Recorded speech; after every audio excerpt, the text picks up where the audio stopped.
নিজের লাইসেন্সপ্রাপ্ত রিভলভার দিয়ে আত্মঘাতী প্রতিষ্ঠিত ব্যবসায়ী ফুলবাগানের সিআইটি রোডের বাড়িতে পরিবারের সঙ্গে বসবাস করতেন জয়ন্ত সাহা। রিয়েল এস্টেটের পাশাপাশি আরও বেশ কয়েকটি ব্যবসা ছিল তাঁর। দীর্ঘদিন ধরেই ক্যান্সার আক্রান্ত ছিলেন জয়ন্ত। তাঁর কেমোও চলছিল।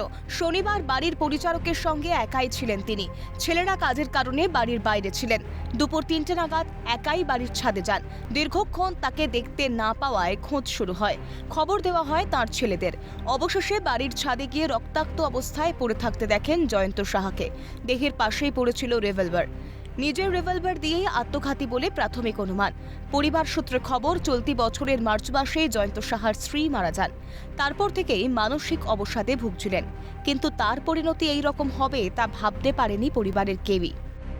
খাস কলকাতায় নিজের বাড়িতে আত্মঘাতী শহর কলকাতার প্রতিষ্ঠিত ব্যবসায়ী জয়ন্ত সাহা। ফুলবাগান থানার অন্তর্গত সিআইটি রোডের এই বিলাসবহুল বাড়িতে তিনি তার বাড়ির ছাদে যান এবং নিজের লাইসেন্সপ্রাপ্ত বন্দুক থেকে মাথায় গুলি করে আত্মহত্যা করেন জয়ন্ত সাহা।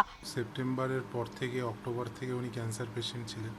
আমার মা আপনার মারা যান।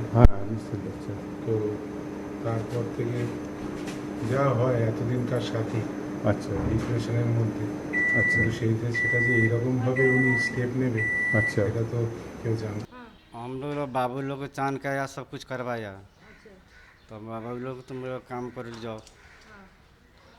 तो सिस्टर आता है ना, तो सिस्टर का बोला तुम पूरे खाओ, तो तुम लोग सिस्टर खाओ और जाओ।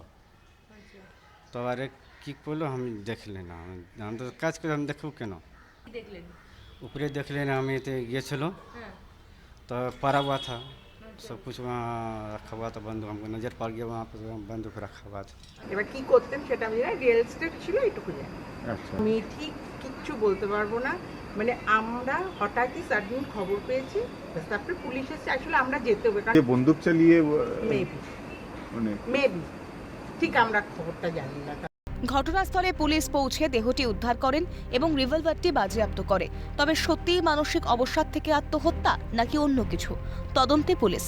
ফুলবাগান থানায় খবর যায় এবং ফুলবাগান থানার পুলিশ এসে রক্তাক্ত অবস্থায় ছাদ থেকে তার দেহ উদ্ধার করে নিয়ে যায়। তার সঙ্গে থাকা যে রিভলভার সেটাও কিন্তু ইতিমধ্যেই পুলিশ সেটাকে বাজেয়াপ্ত করে নিয়ে গিয়েছে এবং যে জায়গায় তিনি আত্মঘাতী হয়েছেন সেই এলাকাটা পুরোপুরি ঘিরে দিয়েছে। ছাদের যে গেট, সেই গেট ইতিমধ্যেই সিল করে দেওয়া হয়েছে। ক্যামেরায় প্রসন্ন রস্কর, সায়ন্তন চক্রবর্তী, সঙ্গে মফিজুল ইসলাম ও রেশমি দাসের রিপোর্ট, ক্যালকাটা নিউজ।